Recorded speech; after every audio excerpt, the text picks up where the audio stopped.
Good morning on this Friday, February 2nd. I'm glad you're tuning in to WDRB Media. I'm your host, LJ Shepard, and you're listening to Swiss Money Radio, and I am proud to have a wonderful guest that I met a few weeks ago inside of Starbucks, and he is Mr. Everything. He's been doing a lot of things from New York to LA to now in Charlotte, and his name is Mr. Shelton McCoy from Brooklyn, New York. Last week I had some folks from Chicago and I'm from New York, and it's like, okay. So now I got a hometown cat, done well, former protection agency. Yes.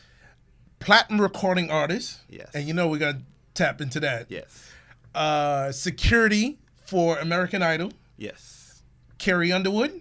Yes, head of security for Carrie Underwood. Head of security, and now you're an inventor. Now an inventor. So we have a lot of things to say, because just that, and I know there's more. We're going to touch on a lot of things with you. But once again, let me introduce Shelton McCoy from Brooklyn. What up, what up, what up? How you feeling, Phil? How's your day going? I'm doing good. I'm just sitting back and watching this journey, because I'm also watching the journey. I'm watching the journey myself. So, I sit back, on Saturdays, which is my quiet time. I call it my Sabbath, where I sit and I just reflect on everything that's, what took place from last week, what took place last month. And I even go back on certain pictures and say, wait a minute, I was a part of this. Yeah. I mean, so I'm always having these out of body experiences of like, that can't be me who's going through this. So, okay. That's so I get a chance to sit down and sit with you and reflect on what's really going on, because even my story telling you may surprise me and be like, yeah, I did do that. So. I understand. Well, let's go from the beginning, because when you and I talked, you was telling me everything that you was doing, the pillow, the Bluetooth pillow. That's unbelievable how that goes. But what threw me for a loop is when the platinum recording artist and the song that, if you're 40 and over, you got to be 40 and over. If you're under than 40, you're not gonna know. But 40 and over, you have to know what people do for money. Yes. You have to know that. Divine Sound, I remember my sisters loved that song. We was playing that song when I was about 10. I was about 10, 11 years old when that song came out. Wow. And, yeah, we showing age right now. And then, but I couldn't remember the video. So what I did, I went to YouTube and looked at the video. Yeah, we had a video. You was a very young man. How old was you and your partner in there? I was in the 12th grade with the #1 record in the country, which was blowing people's mind, because a lot of people didn't know I was that guy. Yeah. I sat in the back of the classroom, and one guy came in with this big old album. He was like, yo, man, I got this new record called What People Do for Money. Not knowing I'm sitting right behind him. And I thought that was really cool. And then we did Regis and Kathy Lee type show. And that's when the school found out that we were a special guest. Mr. Magic, he brought us on, and we performed the song on that show.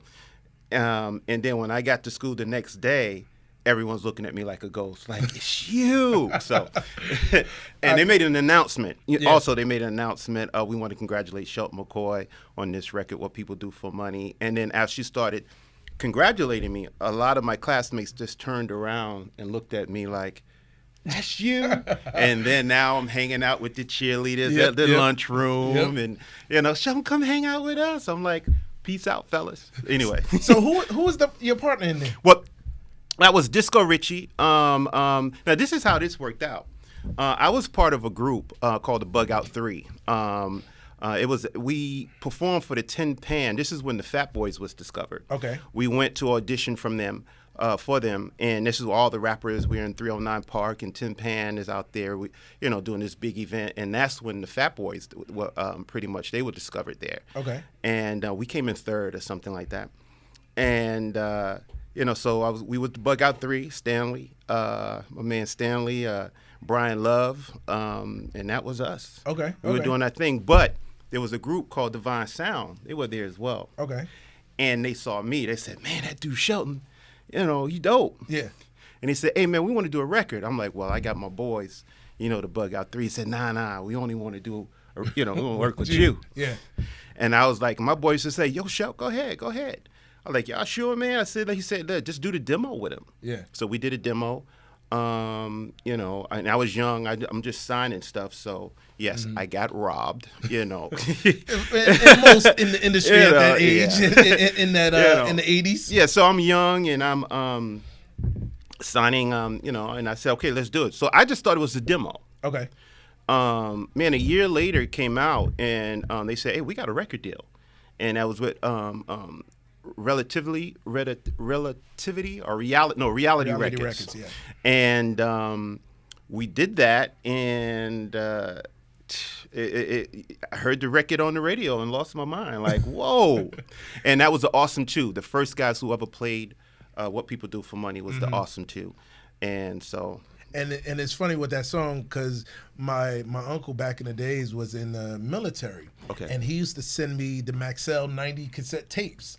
And he always said, record Mr. Magic, Rap Attack, and on BLS, I think at the time, and on Kiss was I can't even think the DJ back there, but I always had the recorders, those. So when I popped the song in, it was like, you took me back to an era where I'm outside playing. Yeah. I had to run back to the house. Absolutely. I got to flip the tape over. See, 30 and under don't know nothing about that. They don't know the struggle about getting all your songs from the Absolutely. Even the pause tape.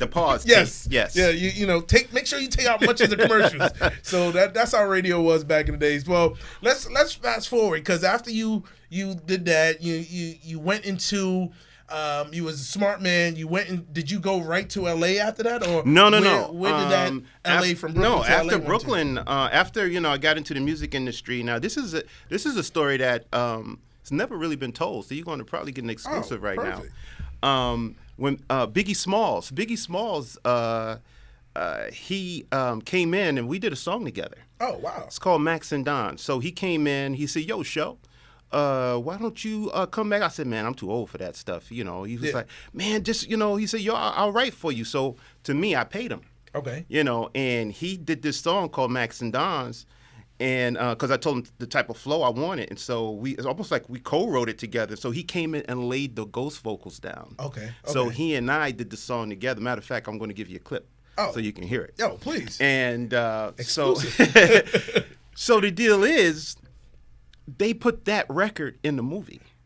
Which movie? The Biggie Smalls movie. The first time he ever entered into the studio, you hear that, is it true, all I want? Yeah.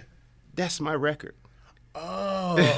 That's the record that we've done. But, the master got stuck in Fresh Gordon's studio. Yeah. And so instead of them giving it back to me, they was trying to make a deal with Puffy. Okay. So that's how I got in Puffy's hands. But I was like, hey, my song is registered in my name, but I said, let it go. Yeah. And I let it go. So, I was a part of one of the last recordings of Biggie. I recorded it with him. Oh, wow. That's amazing. That's amazing. And then after that, and then the music industry started getting a little rough for me. Yeah. Then I started, opening my eyes up to a lot of people that, when Biggie died, I was like, so this is real. Yeah. Yeah. So I left the industry completely because Biggie was a friend of mine. Mm-hmm. And after he died, I was like, and you hear about this rapper being murdered, this rapper, I said, I'm done. Yeah, something is definitely an issue. Yes, so I decided to, I was on the couch and I said, I'm leaving it. So I got into, a friend of mine said, hey, why don't you go down to fill out an application and be a police officer? Mm-hmm. So I thought about it. My mom, because I said, nah. So I started meeting people that was executive protection because my dream was to become Secret Service. Wow. I used to watch these guys, and I'm like, and after let me fast forward. So after 9/11, this is when I woke up. I had that light bulb moment. Is when you going home and you're seeing people covered in this gray dust, and you're hearing stories of people not coming home. You hear these stories. My mom said she was going to cook us a turkey dinner or a chicken dinner, and she never came home that day. I realized tomorrow wasn't promised for us. So correct. I said, you know what? I'm going to follow my dream. I said, I'm going to start from scratch. I sold everything. I didn't know a soul in Los Angeles, but I said, I'm going to Los Angeles. Okay. I went there without knowing a soul, and met some really cool people. Met Donnell. He was the writer for My Wife and Kids, one of the writers for My Wife and Kids. Okay.